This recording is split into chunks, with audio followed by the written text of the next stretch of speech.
ஆண்டவராகிய இயேசு கிறிஸ்துவின் இனிதான நாமத்தினால் இந்த காலை நேரத்தில் எனக்கு அன்பான தேவனுடைய பிள்ளைகளே, உங்கள் ஒவ்வொருவரையும் அன்போடு கூட வாழ்த்தி ஆசீர்வதிக்கின்றேன். எனக்கு அன்பான தேவனுடைய பிள்ளைகளே, எதையோ குறித்து உங்களுடைய இருதயம் கலங்கி போயிருக்கிறதா? இந்த காரியம் எப்படியாகுமோ என்று சொல்லி கலங்கி போயிருக்கிறீர்களா? சுற்றில் இருக்கிற சில சூழ்நிலையின் தாக்குதல்கள் உங்களை கலங்கடித்து கொண்டிருக்கிறதா?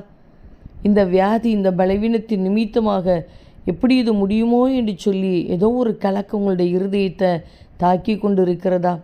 உங்களை பார்த்துதான் இந்த காலை நேரத்தில் சர்வ வல்லமையுள்ள தேவன் சொல்லுகின்றார், மகனே மகளே, உங்கள் இருதயம் கலங்காதிருப்பதாக என்று சொல்லி. அன்பு சகோதரனே, அன்பு சகோதரியே, நிச்சயமாய் சர்வ வல்லமையுள்ள தேவன் உங்களோடு கூட இருந்து உங்களுக்கு அற்புதத்தை செய்து உங்களை ஆசீர்வதிப்பார். தகப்பனே, இந்த காலை நேரத்தில் உம்முடைய பிள்ளைகள் ஒவ்வொருவரையும் மனதார ஆசீர்வதித்து ஜெபிக்கிறேன் அப்பா. எவ்வளவு நல்லவர், உங்கள் அன்பு எவ்வளவு விலையேறப்பட்டது அப்பா. இந்த நாள் உம்முடைய நாமத்தினால் ஆசீர்வதிக்கப்பட்ட ஒரு நாளாய், ஜெயத்தினாலாய் இருக்கட்டும் அப்பா. இந்த நாளுக்குரிய சகல தேவைகளையும் சந்தித்து நடத்துவீராக. உம்முடைய பிள்ளைகள் எடுக்கிற எல்லா முயற்சிகளையும் வாய்க்க பண்ணி கொடுங்கப்பா. மனுஷ கண்களில் தயவை கட்டளையிடுவீராக.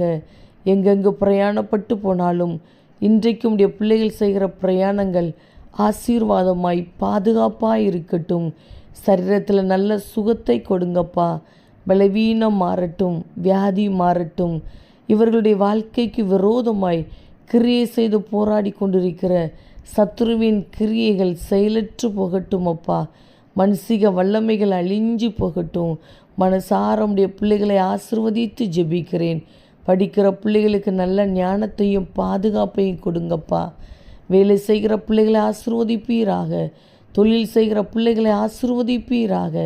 நீர் அப்படியே இந்த நாளை உடைய பிள்ளைகளுக்கு ஆசீர்வாதமாய் மாற்றி கொடுக்கிறீர். அதற்காக உமக்கு ஸ்தோத்திரம்.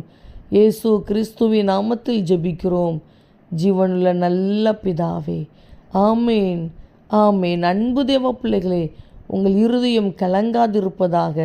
நிச்சயமாய் ஆண்டவர் அற்புதத்தை செய்து உங்களை ஆசீர்வதிக்கின்றார். ஆமேன்.